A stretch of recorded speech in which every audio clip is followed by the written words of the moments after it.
Okay, so today we're going to go over inverse function. We're going to talk about inverse function of exponential function, which is the logarithmic function. And we're going to start with page 179. So what is inverse function? What inverse function means? Inverse function is operation which is opposite of another operation pretty much. So here we have example which is going to prepare us to understand the concept of inverse. We have a function 2x, which is 2 times x. That's one function. And also we have x divided by 2. So multiplying by 2 and dividing by 2, they're two opposite operations. Okay. And that's why the function 2x and 2x divided by 2 are inverse functions. Why they inverse functions? Because they kind of cancel each other. You can look at it that way, cancel each other. So when I do the first function and then I do the next function, they're going to cancel each other. So let's look at the first function 2x. So the function 2x, we're going to graph it, and you're going to graph both of those functions in the same graph because you're going to see how the inverse functions are related on the graph. So this is what happened. When I replace x with -2, I have 2 times -2 is going to be -4. Then when I replace x with -1, it's going to be -2. 2 times 0 is 0. 2 times 1 is 2. 2 times 2 is 4. And 2 times 3 is 6. So these are the points I'm going to put. And obviously, everybody knows 2x is a linear function. So the graph is going to be a straight line. So I'm going to grab this function and I'm going to just put the points first. -2x, -4 for y. That's my first point. -1 and -2. And then 0, 0. And then what else I have? 1, 2. 2, 4. And 3, 6. So when I connect those dots, I'm going to find the graph of 2x. And it's going to continue both ways. It's a straight line, and this is the graph of y equals 2x. Okay, that's the graph. Now, we're going to grab the other function, which is x divided by 2. So x divided by 2, I'm going to take this value given here, and I'm going to use different colors so you can see different. So x divided by 2, so -4 divided by 2 is going to be -2. Then y, I'm sorry, -2 divided by 2 is going to be -1. 0 divided by 2 is 0. 2 divided by 2 is 1. 4 divided by 2 is 2. And 6 divided by 2 is going to be 3, right? So these are the points I'm going to graph. So start x -4, y -2. So I have -4 and then -2, it's here, that's the point. Then I have -2 and -1 over here. And then it's going to go through 0, 0. And then I have 2 and 1. And then I have 4 and 2. And then 6 and 3. And then when I connect those dots, I'm going to get the graph of x divided by 2.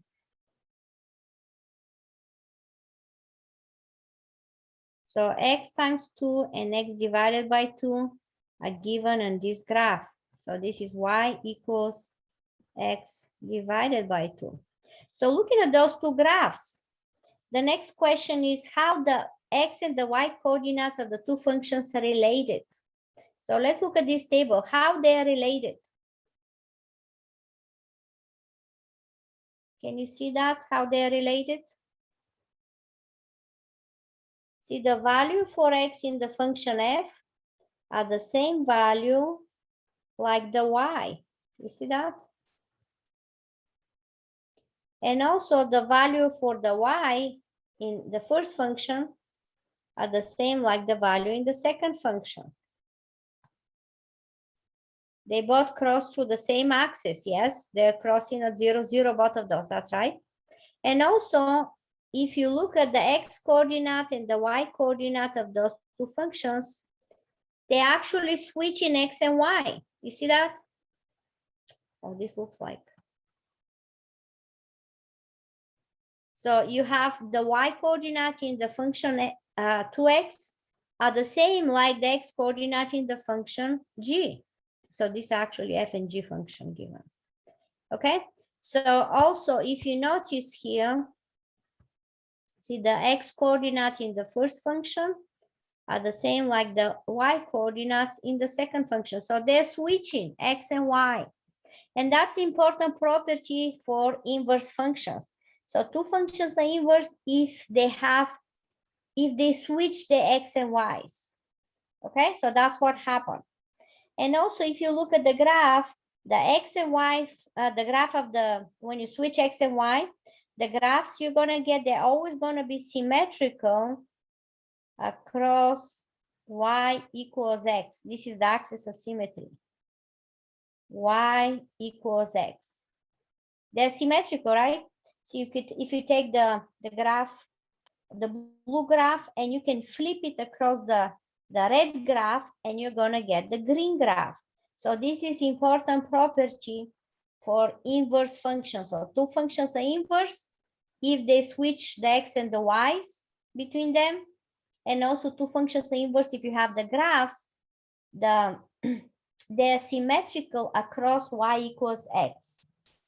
Okay, everybody understand that? Any questions? Okay, the next one we're gonna go, we're just gonna talk about here some inverse operations. So simplifying this, pretty much inverse operations we have, so you can get better understanding of what inverse means. So here we have the first one, number 4, it says X plus 5 and minus 5. So adding 5 and subtracting 5, they're gonna cancel out and you're gonna get X, right? So this is an inverse operation, they cancel each other. Now the next one, number 5, 6 times X over 6. 6 and 6 cancel, so it's gonna be X also. The next one is 3x over 3. Again, 3 cancel up and down, and you're gonna get X. Minus 2 plus 2 also gonna give you X. They cancel, they're inverse operations. Now, if you have square root of 4 squared, what is that?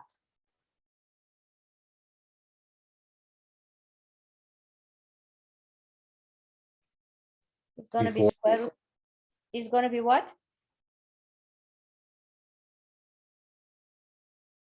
What is square root of 4 squared? It's gonna be square root of 16. And what is square root of 16? 4. So what's happened here? Let me explain. So square root and square, the inverse operation, so they cancel. Square root is going to cancel the square, and you're going to be left with 4 only. Okay? The same thing happened here with square root of 6 squared. Square root and 6 cancel, and square cancel, and you're going to be left with 6 only. The same way here, this is going to be 2, and this is going to be 8. Everybody see that? So the opposite operations, the inverse operations are plus and minus, multiply and divide. They're inverse to each other.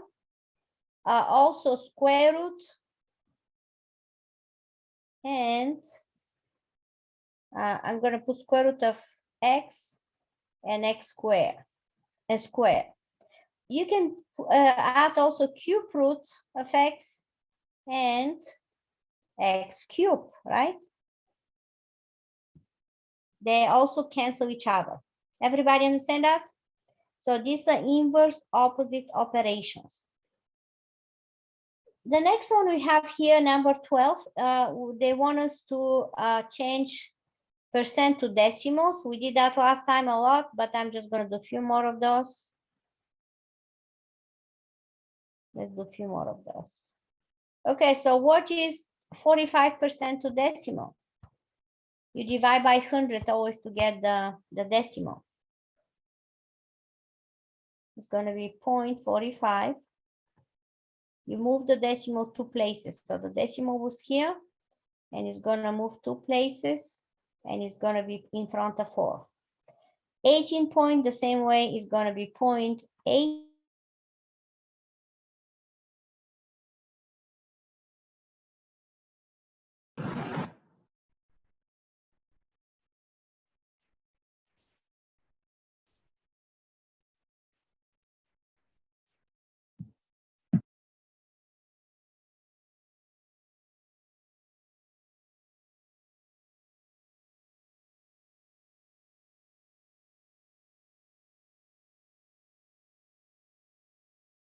So here, when you change it,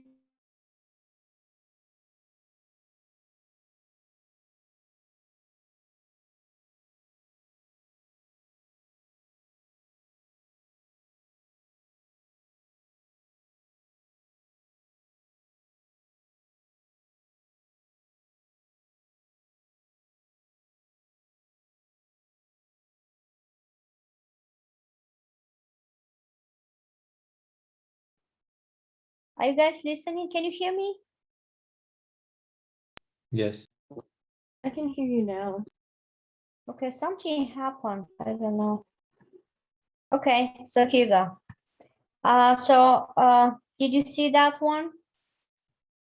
Yeah, I was freezing. Something happened with the internet, I guess. Okay, so I was just going over this. I don't know if you, we did this last time. Did you get the opposite operation, adding, subtracting, multiplying, dividing, all this?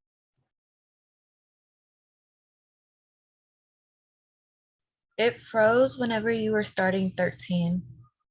13. Okay, got it. Thank you. So 13, we move the decimal 2 places, so it's going to be 0.1825. Then again, for 0.15%, you move the decimal 2 places, so it's going to be 0.0015. We talked about this last time, so it's nothing new. And then 12 and 9/10% is going to be 12.9. You change it to decimal, and then you move the decimal to get 0.129 in decimal form. Okay. And then we have a few more questions like that. Just do the same. Move the decimal 2 places to the left. So here's going to be 0.00 and then 0.005. And that's it. And then -2 and 1/5, I'm going to change it to -2.2%. And then now I'm going to move the decimal, and the percent symbol is not going to be there. So it's going to be -0.022. And it's a negative. And the last one is also a negative. And again, move the decimal 2 places. So it's going to be 0.0269. So this is how you change decimal to percent. We talked about that last time also. So it's not new, just they want us to review that. Here we have another compound interest and stuff like that. Investments. So we have 7,000 is invested at 8.5%. How long it will take the investment to grow to 10,000 if it's compound continuously. So here we were not solving exactly this, but when you solve these type of questions, we need to solve it going to inverse of exponent. And inverse of exponent is called logarithm. And we're going to talk about logarithms in a little bit. But now here they're asking what are the questions. Let's go over these questions. How much money is being invested? 7,000, right? That's the principal. What is the interest rate? As a percent, 8.5%. And also as a decimal is 0.085. What is the final amount of money? They want the balance, the amount to be 10,000, right? And what is the unknown you asked to find? So what they want me to find? They want me to find how long. What is that? The time. The t. So they want me to find the time, how long it's going to take to from 7,000 to get to 10,000. Okay, we're going to solve this in a minute. So this is the same way. Compound continuously. What is different? Okay, so let's talk about this. We have 7,000 invested. How long it will take to the investment to double? So what is the difference from the previous one? They don't give me the final amount. They'll give me that the amount is gonna double, right? So if it's gonna double, that means the amount is not given, is not exactly given, like a number, but you can find it. And you can find it from the double. If it's double, that means it's gonna be, we need to find it. And what is it? If you double 7,000, what you're gonna get? 14,000. Okay? And again, what they asked me to find, they asked us to find the time, right? How long? Okay? So that's what you have to do for number 20, but we're gonna do it in a little bit. What interest rate is needed to begin with 1,000 and end with 1,245 if the money is compound continuously for 6 years. So here what they're asking, how much money is being invested? They invested, what is the principal? The principal is 1,000. What is the balance or the amount you're gonna receive in the end? 1,245. And what they're asking you, what is the interest rate? So they're asking what is the rate, right? So that's pretty much kind of easy, right? So here we're gonna talk about graph of functions. And we're gonna match these graphs. Okay, we need to look at all of those so it can be. Okay, let me see. Can you guys see this all together? You have it actually in your paper, so you can look at them. So now, which graph it's a linear with the slope is greater than 0? That means increasing graph. Which graph is increasing? Straight line increasing.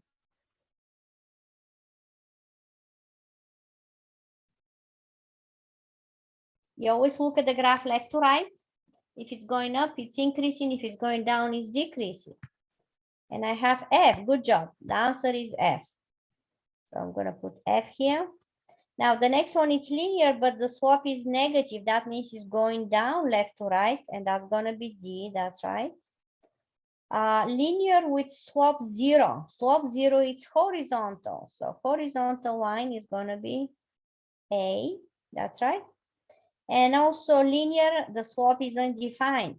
Undefined slope, it's a vertical line, and that's going to be E. It's a vertical. And then we have quadratic. Now, A is greater than 0 means the parabola is open up. So which graph has parabola which is open up? It's going to be B.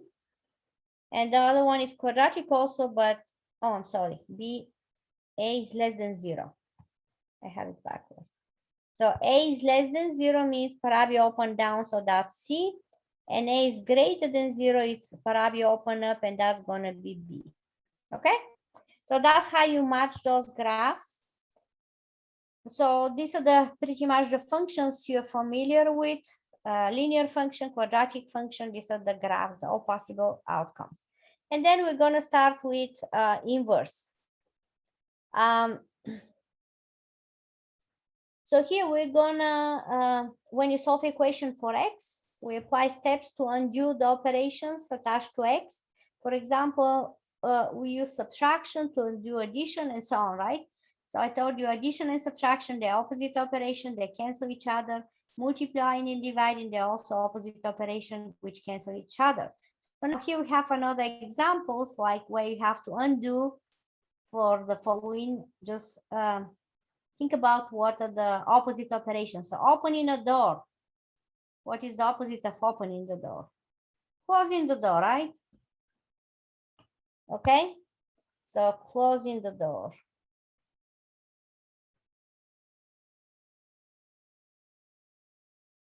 The other one is turning on the oven. What is the opposite of turning on? Turning off, right? Driving forward. What is the opposite of driving forward?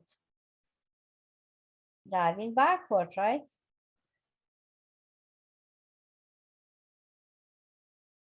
Okay, then you have adding 5. What is the opposite of adding 5?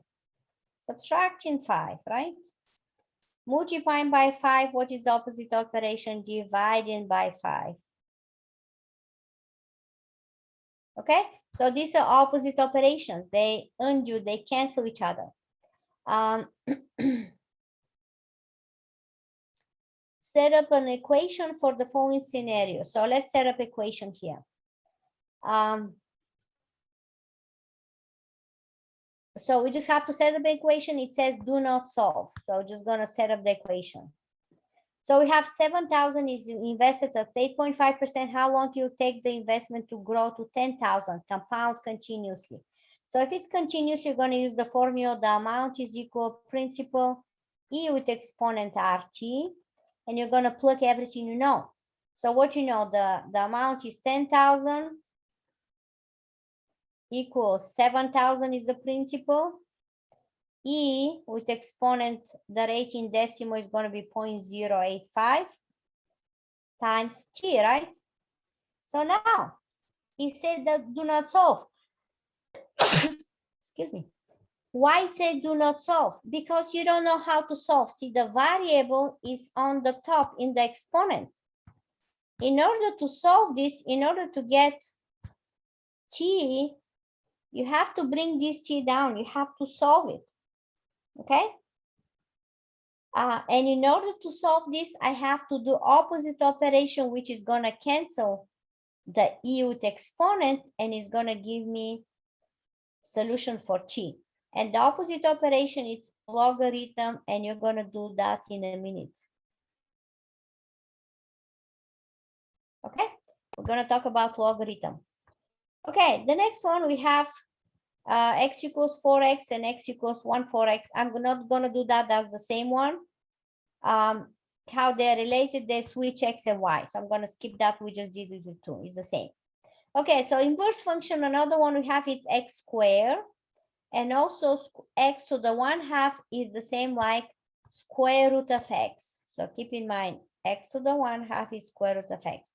So here we're going to graph x squared and square root of x on the same graph. And let's fill out the table and let's see how the graphs are going to look like. So first x squared, and we know that x is greater or equal to 0. So when x is 0, what is 0 squared? That's 0. 1/3 squared is going to be 1/9, right? You square up, square down. 1/2 is going to be 1/4. You square up and down. 1 square is 1, 2 square is 4, 3 square is 9. So these are the points I need to graph on this graph. And I'm going to start with 0, 0. And then 1/3 and 1/9. Somewhere here. And then I have 1/2 and 1/4. And then I have 1 and 1. And then I have 2 and 4. And then I have 3 and 9. So when I connect those dots, I'm going to get the graph of x squared when x is greater than 0. Okay, that means you having x squared technically is also to the left. Looks like this, right? X squared. But here we're taking only the left side. I'm sorry, the right side of the parabola. Only when x is greater or equal to 0, because that's what it says. Okay, so that's the first graph. Let's go ahead and graph the square root of x. So looking at square root of x, let's graph it. I'm going to use square root of x. It's easier to do. What is square root of 0? 0. Square root of 1/9 is 1/3. Square root of 1/4 is 1/2. Square root of 1 is 1. Square root of 4 is 2. Square root of 9 is 3. So these are the numbers I need to graph on this graph. Oops. Trying to erase. Okay. So, oh, come on now.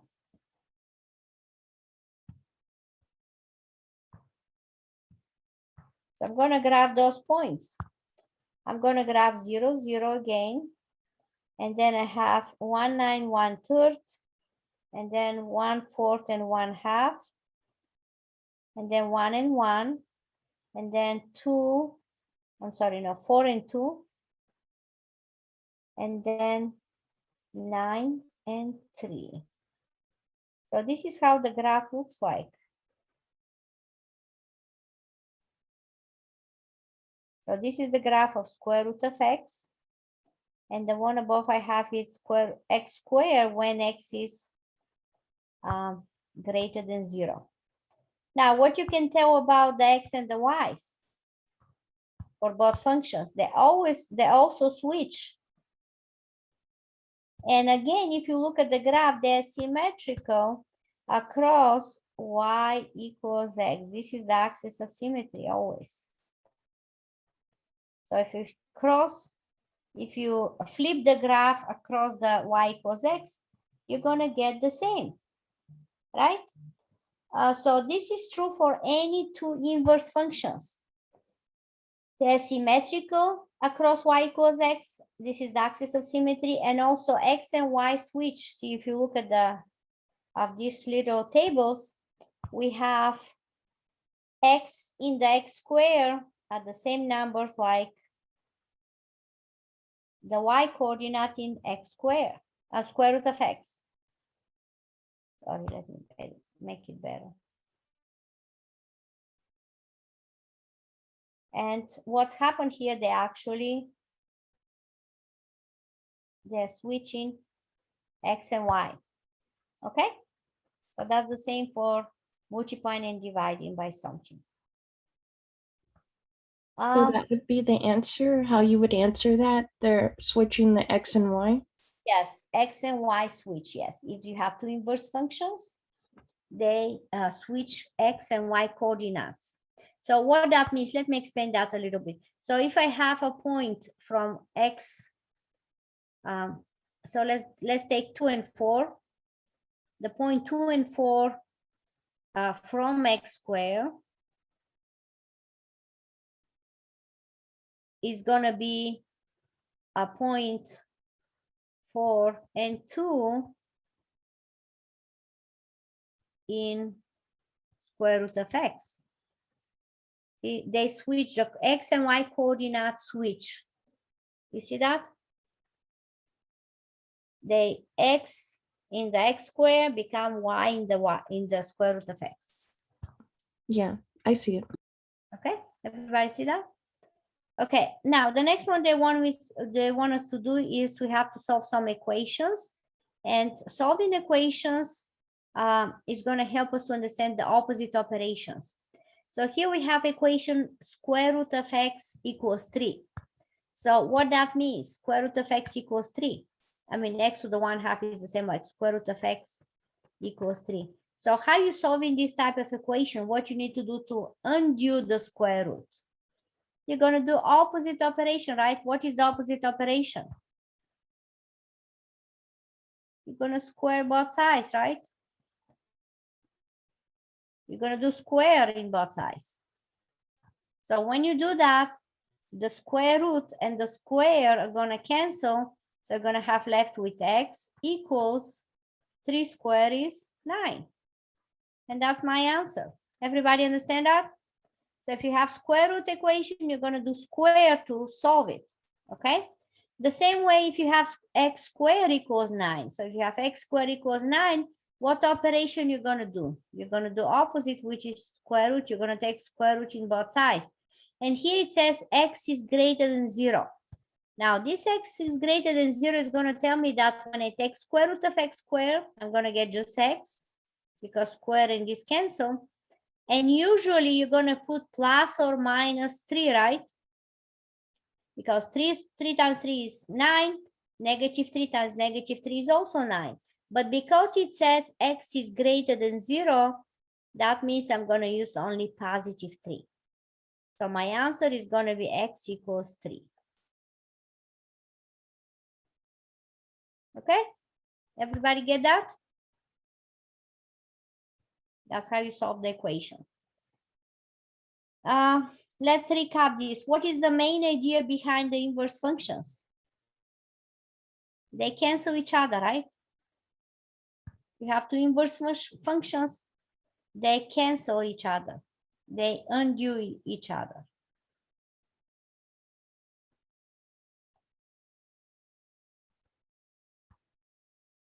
Now, what is the relationship between x and y coordinate of the inverse functions? X and y, what's happened? Switch, right? Okay, how are the graphs of inverse function related? The two graphs are symmetrical across which line?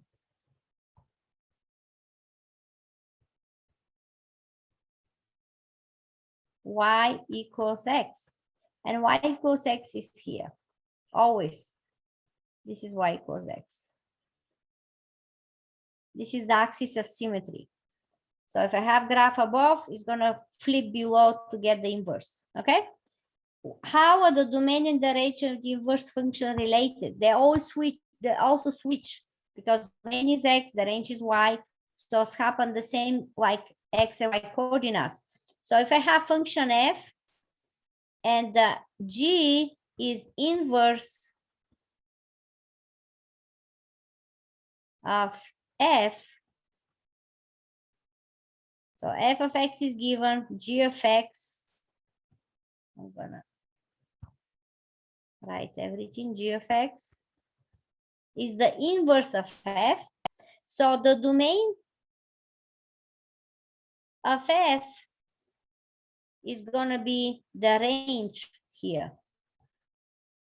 And the range of f is gonna be domain for the g. Okay? Make sense?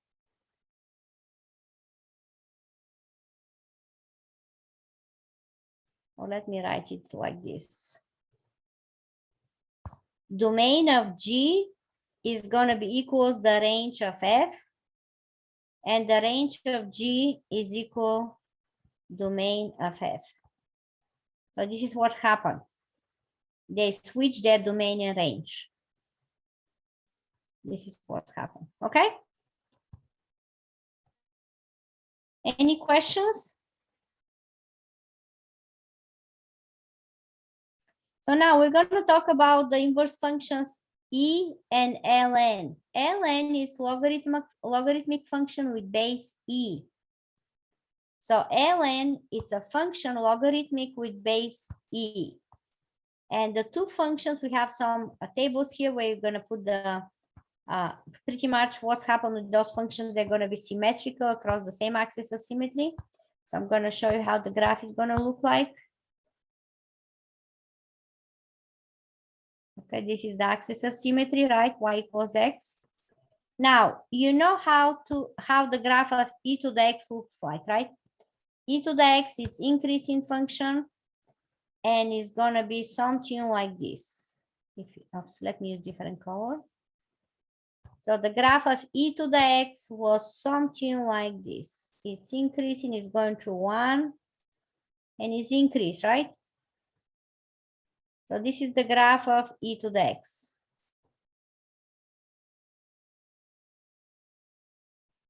It's like a curve here. Okay, now if I want to find the graph of ln of x, so this is e to the x, I need to flip this graph across this axis of symmetry. So it's going to look something like this. It's going to go through here.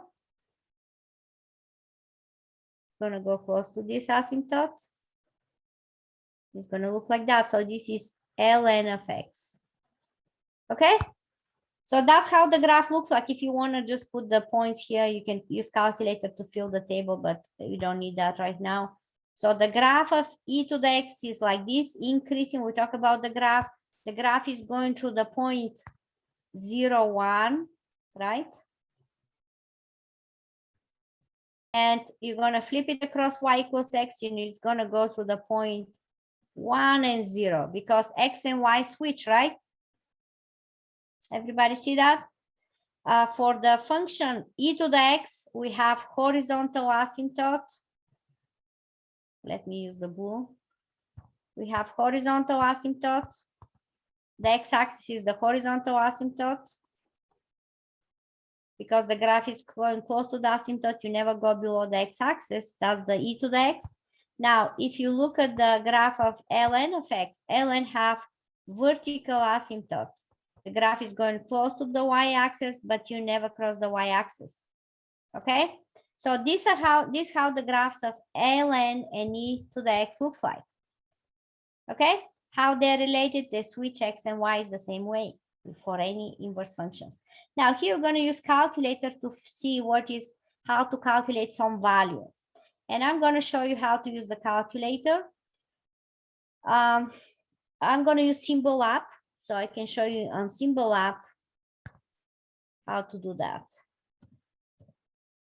So I'm going to use symbol app, and you're just going to put whatever you need to put here. You're going to put ln. So let's say ln of 1. I'm going to do that first. Let's do that. I'm going to put those together. I'm going to use those two. And we have ln of 1. So ln of 1, I'm going to just enter it here. So I'm going to put ln, just type it in, ln of 1 like that. And the calculator is going to give you the answer. It's going to be 0. Then let's do what is ln of 800. And ln of 800 is 6 point.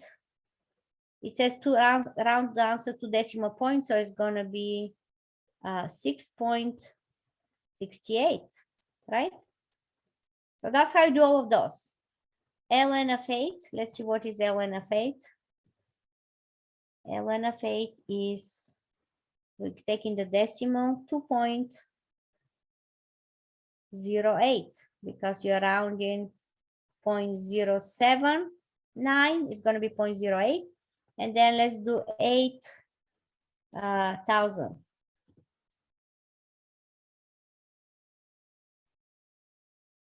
And 8,000 is going to be 8.99. Okay? So get in the decimal and you round it to decimal places. Okay? Everybody understand that? So the question they're asking is, how are the inputs changing? So the inputs are 1, 8, 800, 8,000. How they're changing? They're increasing, right?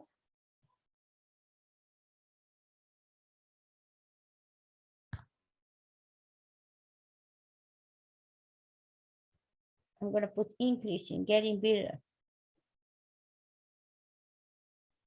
How are the output changing? So let's look at the output. You have 0, 2 point something, 6 point something, 8 point something. It's also increased, right? What is the difference between how the input is changing versus how the output is changing? So obviously the input is changing with thousands. The output is changing with 2, right? So the output is changing slower than the input. It's growing faster.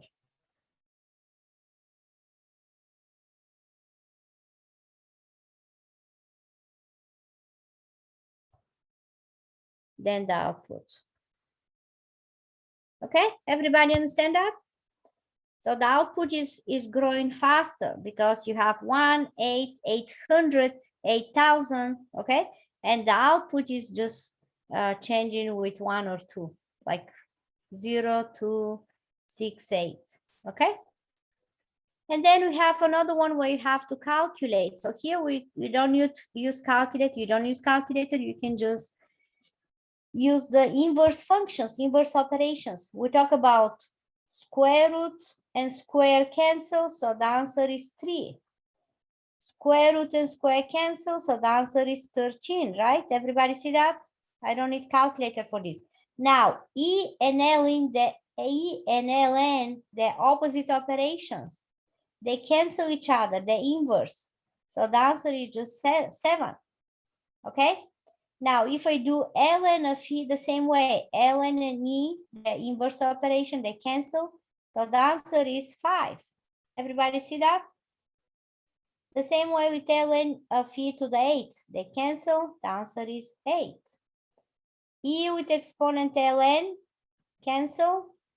The answer is 15. You got it? It's really easy if you have opposite operations, inverse operations, they cancel each other. Okay, everybody understand that?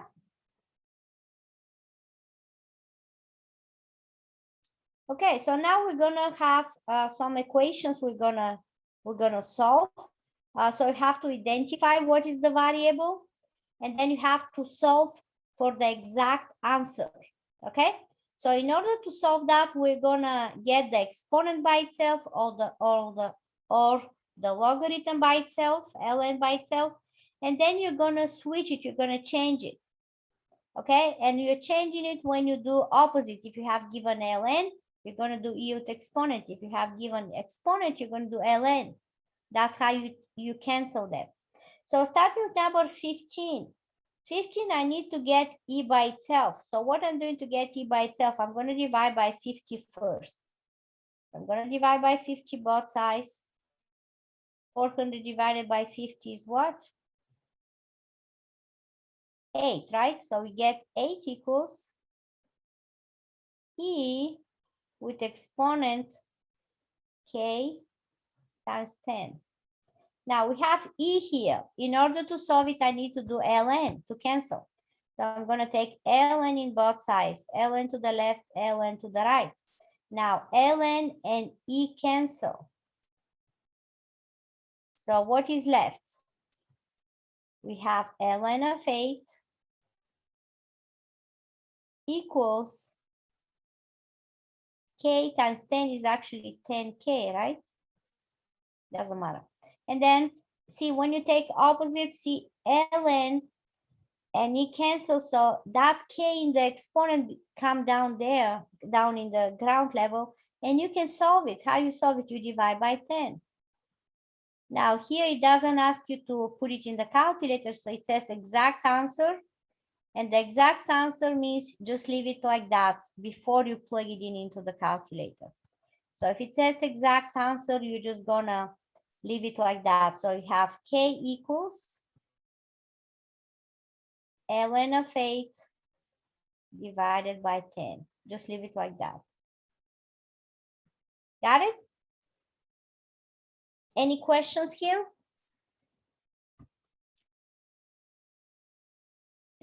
ln. What is the opposite operation of ln? We have ln by itself, ln equals. So I'm going to do E, because opposite of ln is E to the exponent ln equals E with exponent 0. Now E and ln cancel, so what you get? We get 2x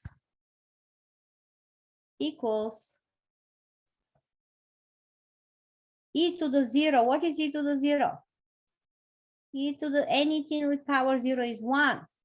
So we get 2x equals 1. We're going to divide by 2 to get x by itself. So we have x equals 1/2. That's the solution. Okay, so everywhere you have ln, that's what you're doing. You're just gonna you're gonna take E in both sides. Okay, let's do the other one. Let's do a few more. So here we have 17. We have E with exponent, E with exponent. E and ln cancel. So I get x minus 2. X minus 2 equals E to the first is just E, which is 2.7, right? You know what is E? It's a number. Now, what you're doing to get x by itself, you have x minus 2 equals Z. We're going to add 2 in both sides. And you're going to get plus 2 plus 2. And you're going to get x equals E plus 2. and just leave it like that. Okay? Let's do number 18. Number 18, we have another ln equals. So we're gonna take e in both sides to cancel the ln, e. And again, e to the 0 is what? 1. So we're gonna have x minus 2 equals e to the 0 power is always 1. So we're gonna add 2 in both sides. And we have x equals 3. 2 plus 1 is 3. Okay, everybody understanding this?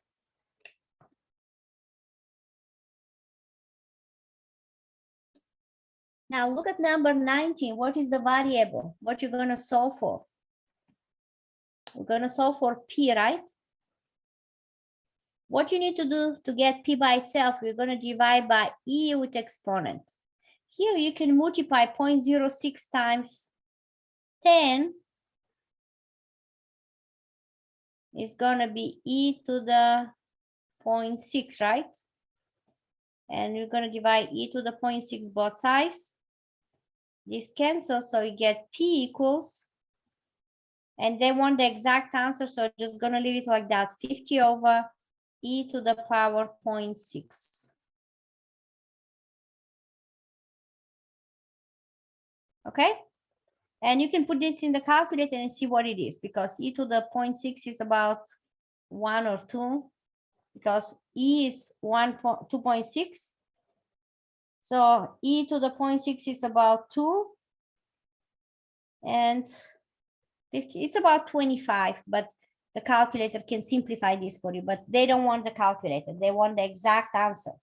Okay, let's look at number 20. What you need to solve for? We need to solve for k, right? K is the one you need to solve for. So how are you gonna solve for k? We're gonna divide by 50 first, because you wanna get e by itself. So divide both sides by 50. And 25 divided by 50 is 1/2. So we have, or you can just put 0.5. 0.5 equals e with exponent 7k. I'm gonna put 7 in front, doesn't matter. And then we're gonna take the opposite operation to cancel them. So I'm taking, what is the opposite of e? I'm gonna take ln. I'm gonna take ln in both sides, right? ln and e cancel. So we get, what we get? We get ln of 0.5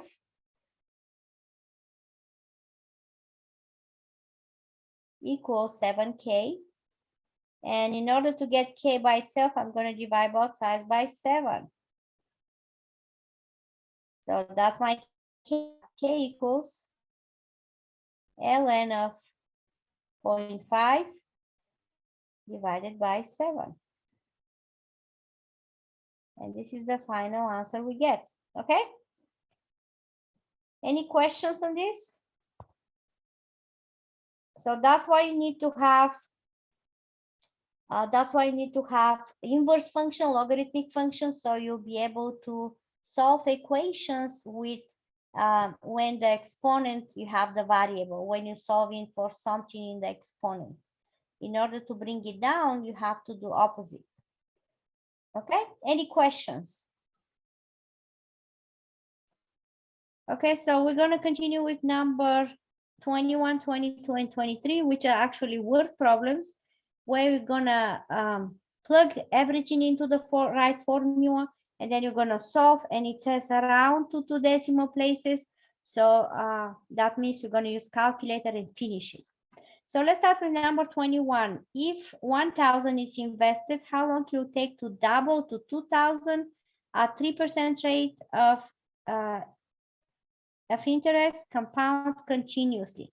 So if it's compound continuously, that means we're going to use the formula A equals P E with exponent RT. I'm writing the formula here. So I'm going to plug the numbers. So the amount is gonna be 2,000 equals the principal is 1,000 invested. E with exponent, the rate is 3%, which is 0.03. And then the time, T. Because the question is how long you take. How long means what is the time, right? So we're gonna solve this equation, we're gonna find the time. And the time is always in years. So how are you gonna solve that? You're gonna get E by itself. So I'm gonna divide by 1,000 first, both sides. And you're gonna get 2 equals E with exponent 0.03 T. Now we have E with exponent. What is the opposite operation of E? We're gonna do ln, right? So I'm gonna take ln in both sides. ln and E cancel. So we have left with ln of 2. So we have ln of 2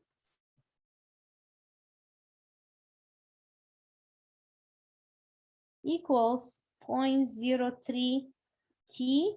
And in order to get T by itself, I'm going to divide by 0.03. And then this going to the calculator.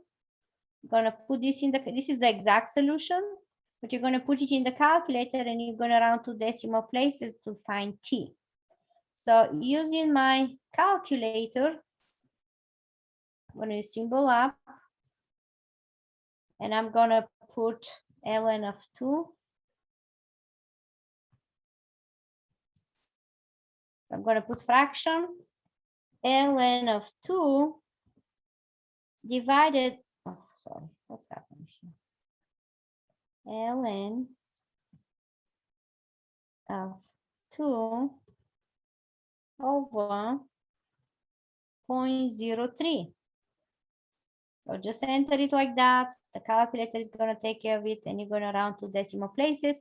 So that's 23.10. So 23.10 years are required to double the investment with 3% rate. Okay, any questions on this? Everybody get that? Okay, let's go ahead and do number 22 the same way. So number 22, we have, I'm going to use different colors so we can see better. Let's use this color.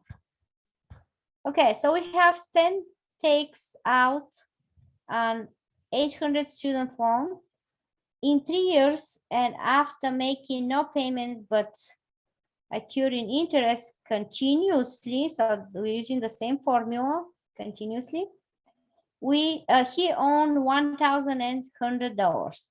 What rate? So looking for the rate here of interest is being charged. So let's see, we're going to use continuously formula. So using the same formula, this one here, we're going to use the same formula for 22 also.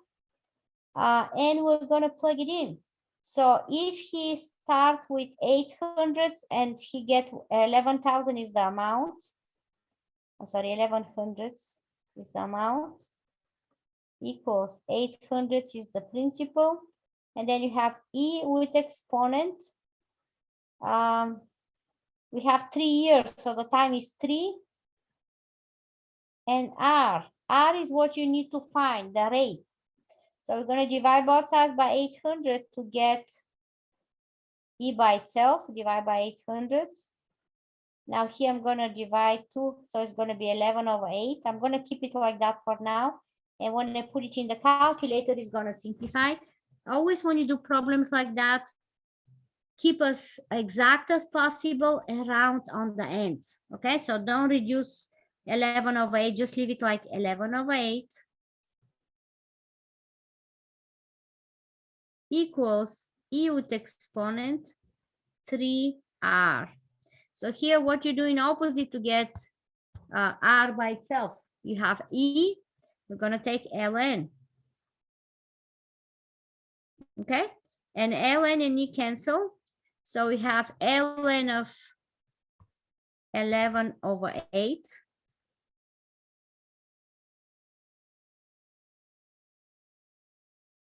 equals 3r, and here you're just going to divide by 3 both sides.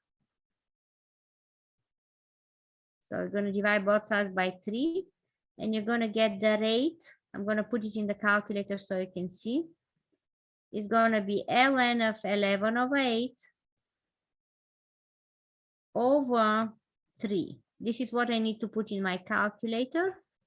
And then I'm going to round to, we need 2 decimal places, right?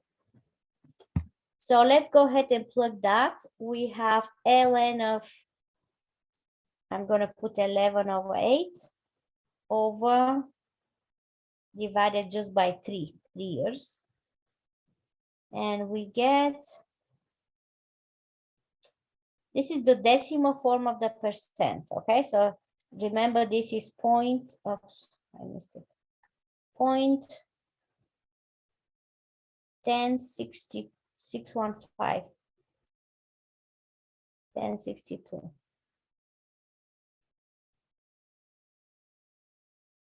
Okay, so that's how you round the decimal. So the rate in percent form is going to be 10.62%.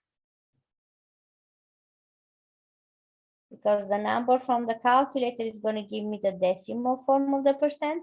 And going back to percent form, you need to multiply by 100. Okay? Any questions here? Would you round the 10 to 0.11 because of the 6 or no? This is what I have, 10. You mean to 11%? Yes, if it says round to the whole number, yes. But here it says round approximate answer to 2 decimal places. So the decimal, so I can, yeah, you can do 11% or you can do 10.62. Depends how they want you to round. I just keep it with 2 decimal places for the percent form. Okay? Any other questions? Okay, we have one more. Let's do the last one. Here we have Jill wants to invest some money for her new nephew. She finds a CD that will pay 4.25% interest compound continuously, which means I'm going to use the same formula for the next 20 years. If she wants to the future value of the CD to be 5,000, how much she needs to initially deposit? So here the question is, what is the principal, right? So we're going to plug it in the amount. The future value, she wanted to be 5,000. So you're going to have plug it in the same formula. So using the same formula here for compound continuously. So you have 5,000 equals P. The question is how much she needs to do the initial. How much she needs to initially deposit. So that's the principal. Okay. And then we have E with exponent. What is the rate? 4.25. So that's 0.0425. And the time is 20 years, right? So here, what you need to do to get P, we're going to divide both sides by E with exponent, right? Because in this case, the variable you're looking for is P down here. And between P and E, it's a multiplication. So I'm going to divide both sides by E with exponent. 0.0425 times 20. And you can just put it like that, and the calculator is going to give you the answer, and you can just round it in the end. So always remember you round on the end, okay? So here this cancel, E and E cancel, everything cancel. So you get P equals, I need to put this in the calculator to see what it is, okay? So I'm going to plug it in. Let's move it here so I can see. So we have 5,000 in the top. And on the bottom, you have E with exponent. E, you just press E in the calculator, in the keyboard, and then you exponent 0.0425.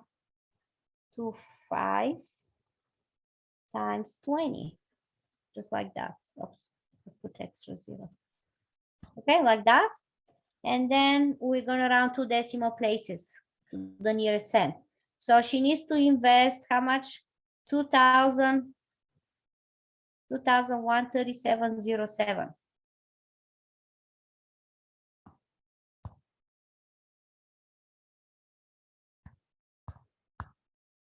So we have the P, the principal is gonna be, I'm sorry, what was that?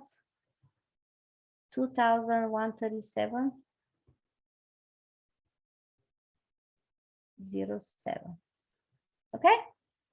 Any questions? So we're gonna stop here and we're gonna continue next time with the next page.